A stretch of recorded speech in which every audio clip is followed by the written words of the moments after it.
alerte, alerte, alerte, c'est fort du côté de Israël. Que Dieu vous bénisse, vous qui allez regarder cette vidéo. Que le malheur soit écarté de vos chemins. Et que Dieu fasse que votre week-end soit magnifique, rempli de bonnes nouvelles. Amen. Chers amis, chers frères, chers sœurs, du côté d'Israël, les choses sont bizarres. Il y a une crise militaro-militaire qui ne dit pas son nom. Oui, chers camarades. Alors, de quoi s'agit-il? Il y a les réservistes, l'armée de l'air, les réservistes. Près de 1000 réservistes ont signé des pétitions contre l'armée et surtout contre le gouvernement de Netanyahou, qui est dans l'esprit de continuer la guerre. Parce que Netanyahou, il est dans l'esprit de poursuivre la guerre. Puisque ce monsieur, il sait très bien que si la guerre finit, il n'est plus premier ministre d'Israël, il n'est plus le patron d'Israël. Il le sait très bien. C'est-à-dire son cas, c'est la même chose comme le cas de l'Ukraine. Le jour que la guerre s'arrête, Zelensky, Volodymyr n'est plus président de l'Ukraine. Vous comprenez maintenant, non? Donc, ces gens-là veulent que les hostilités continuent, ainsi ça les maintient au pouvoir. Du côté d'Israël, chers amis, chers frères, près de 1000 personnes, 1000 réservistes, c'est-à-dire les gens de l'armée de l'air israélienne, près de 1000 réservistes ont décidé de signer des pétitions. Vous savez qu'est-ce que ces réservistes-là demandent? Qu'est-ce que ces gens-là demandent? Ces gens-là demandent la négociation et le retour des prisonniers israéliens en Israël par la négociation. Chers amis, nous allons parler de ça. Nous allons infonaliser cela, c'est-à-dire non seulement continuer de donner l'information et donner notre point de vue, essayer de donner une analyse à cette information internationale. Et donc, je vous demande de partager. Vous voyez que les vues ont baissé, les chers amis, mes vues ont baissé. Parce que, ok, nous sommes dans des périodes bizarres. Le monde tourne mal. Mais nous, Africains, surtout nous, communicants africains, nous sommes obligés de vous tenir informés. Et c'est vous, les téléspectateurs, c'est vous qui devez nous aider à pouvoir donc diffuser, proliférer l'information. Donc, s'il vous plaît, je vous demande de partager. Mettez beaucoup de commentaires. Les commentaires permettent à ce que l'algorithme puisse être favorable. Mettez beaucoup de commentaires, mettez beaucoup de j'aime, chers amis. Maintenant, poursuivons. 970 militaires israéliens. Bon, on les appelle les vétérans, mais ils sont encore actifs. C'est-à-dire, on les appelle les réservistes, au fait, de l'armée de l'air. Ces 970 ont signé, c'est-à-dire un à un. C'est-à-dire, ils ont fait ça en clando. Tu vois, non? En mode clando, en mode pequeño. Non, c'est pas pequeño. Comment il s'appelle? Le gars qui dit... comment il s'appelle même? Il y a un gars d'Accra des Petits qui me plaît Ali. J'ai oublié son nom encore. Bon, c'est pas grave. Hein? Beke, voilà, Beke. Beke dit il a Yoroko en mode fantôme. Voilà, donc ils ont signé les pétitions sans que personne ne sache, entre eux là-bas. Jusqu'au nombre de 970. 970. Ça a étonné même le chef d'état-major. Ça a étonné même les hommes politiques. Ça a étonné Netanyahou et puis son groupe. Ça a étonné même les militaires eux-mêmes, ceux qui sont pas réservistes. Vous voyez? Et ils disent que ils disent que la continuation de la crise là, la continuation de la guerre va pas permettre à ce que les otages soient libérés. Et que la seule chose qui peut permettre à ce que les otages soient libérés, c'est la négociation. Et c'est de penser aux prisonniers par la négociation. Et que la guerre n'arrange rien. La guerre ne peut rien créer. La guerre ne fera que empirer la situation d'Israël et la situation des prisonniers israéliens qui sont dans la bande de Gaza, qui sont entre les mains du groupe donc Hamas. Vous voyez? Et donc, chers Africains, moi personnellement, je prône la paix. Il y a eu des milliers de personnes qui sont décédées de part et d'autre. Du côté d'Israël, le nombre que nous connaissons, c'est 1200 personnes le jour de la fête là, que les Hamas ont fait là. Ça, c'est pas normal. Je ne soutiens pas cela.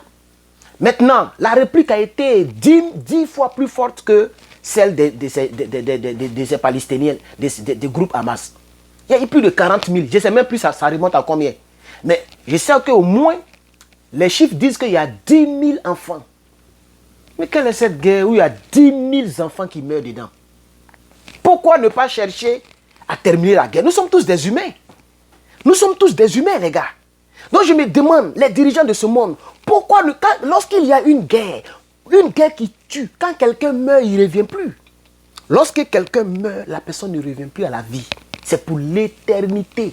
Donc les gens qui dirigent nos États, ce monde-là, pourquoi les gens ne cherchent pas à créer la paix et les gens veulent continuer dans des gens de choses-là? Les gens, ils ont frappé premier, le groupe Hamas. Ça, c'est normal. Ils ont frappé premier. C'est normal que Israël réplique. C'est normal que Israël se défende. Mais le nombre de décès du côté... Parce que pensons aux civils. Tous ceux qui sont décédés dans les frappes israéliennes du côté de Gaza, mais plus de 90% sont des... Même j'ai dit, plus de 95% sont des civils. Ils sont pratiquement des civils. Ces gens-là, ils sont terrés quelque part. Il y a longtemps, ils ont préparé ces conneries-là. Il y a longtemps, ils ont fait des soutiens. Jusqu'à présent, le groupe Hamas existe encore.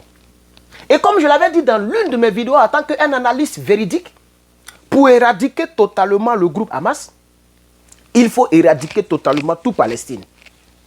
C'est-à-dire, il ne doit avoir aucun survivant dans la bande de Gaza et dans toute Palestine. C'est ça seulement. C'est-à-dire, totalement, c'est-à-dire on met une bombe atomique là-bas. C'est ça qui peut empêcher Hamas. Sinon, Hamas est toujours là. Là où il y a un Gazaélien, si c'est comme ça se dit, en bas, il y a un Israélien et il y a un Hamassien. Je ne sais pas si vous comprenez ce que je veux dire. Voilà. Donc, je pense que ça, c'est des choses qui peuvent se négocier. Dans ce monde-là, tout peut se négocier. C'est pourquoi je n'aime pas les gens, lorsqu'il y a un problème, qui cherchent, c'est-à-dire, qui cherchent à pouvoir sortir. C'est-à-dire, c'est la porte de sortie qui est la solution. Même dans des relations amoureuses. Moi, je n'aime pas ces gens comme ça. C'est-à-dire, dès qu'il y a quelque chose, si c'est comme ça, on n'a qu'à arrêter la relation. Moi, je n'aime pas ces gens de filles-là. J'en ai connu quelques-unes. Dès qu'il y a quelque chose, il y a une là, c'est comme ça. On était à Abidjan, elle est galérée ici, galérée. Mais 5 frères m'a jamais donné, c'est moi qui faisais tout. Maintenant, il y a des mésententes que je n'ai pas envie d'expliquer ici, comme c'est ma vie privée. Et je crois que c'était même une jalousie parce que je connaissais une fille qui était du côté de la Belgique, qui était venue en Côte d'Ivoire. Vous voyez, qui était en Europe, qui était venue en Côte d'Ivoire. Et cette fille est venue à l'église là où j'étais. Quand l'autre là a vu la fille, les gens pensaient que j'étais en train de... J'ai sauté avec la fille. Attends, moi, je suis jamais sorti avec une femme. Même cette fille-là, même qui faisait jalousie, là, tout ce que j'ai eu, c'est embrassement. J'ai toujours respecté son corps. Moi, il dit, je ne sois pas une femme tant que tu n'es pas ma femme, tant qu'elle n'était pas épousée. Ça, c'est ma philosophie. Et j'ai plusieurs raisons pour cela. Dès qu'elle est là-bas, si c'est comme ça, mais tu ne m'avais pas. Si c'est comme ça, moi, il m'avait. Il dit, si tu es parti, il faut partir.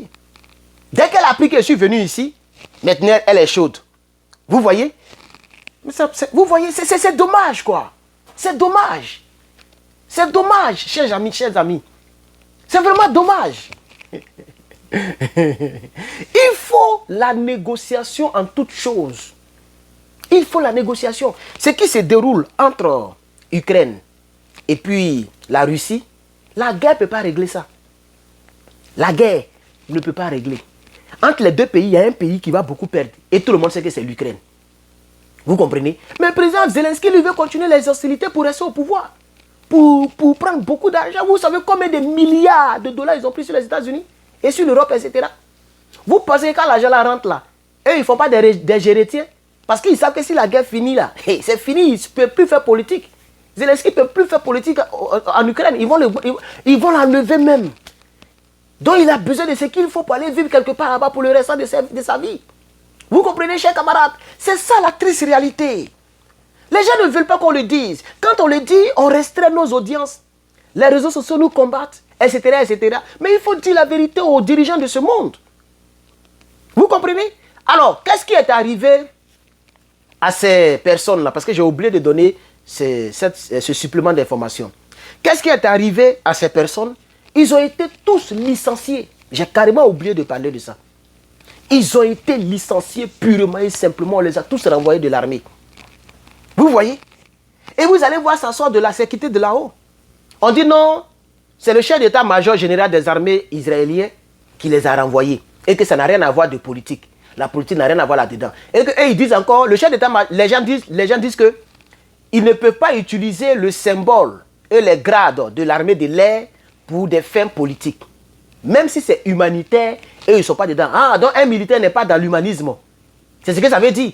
Un militaire n'est pas dans des projets d'humanitaire. Un militaire ne doit pas dire qu'il faut libérer des otages qui sont en captivité parmi les gens armés.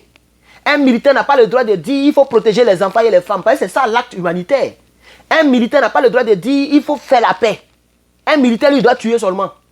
Ah, parce que c'est ce qu'ils ont dit. L'information dit que, les gens disent que, même si c'est humanitaire, même si les signataires disent que c'est pour libérer les prisonniers, ce qui est une bonne action, un militaire ne doit pas mettre sa bouche là-dedans. Donc on les a tous licenciés, eux tous, on les a renvoyés de l'armée. Et donc voici l'information que je voulais développer pour vous. Vraiment que Dieu vous bénisse. Partagez-moi cette vidéo. Mon email c'est... Parce qu'il y a des gens qui disent que non, je vais te contacter, je n'ai pas ton WhatsApp, tout. Moi, je n'ai que email sur ma page et sur mes réseaux sociaux. Mon email, c'est le nom que vous voyez là. Vous collez ça en un seul mot. Vous mettez @gmail.com. C'est tout. hermanlepatriote@gmail.com. Vous partez sur ma page Facebook, vous allez voir en haut, c'est mis email. Vous cliquez, ça va vous rediriger directement. Vous pourrez m'écrire. C'est là-bas qu'il faut m'écrire. Voilà, Messenger, tout ça là, je ne suis pas trop dedans. C'est par email que je communique depuis très longtemps. Et donc, merci bien, que Dieu vous bénisse. À bientôt. Abonnez-vous pour ne rien manquer. On est ensemble, les gars. On est ensemble.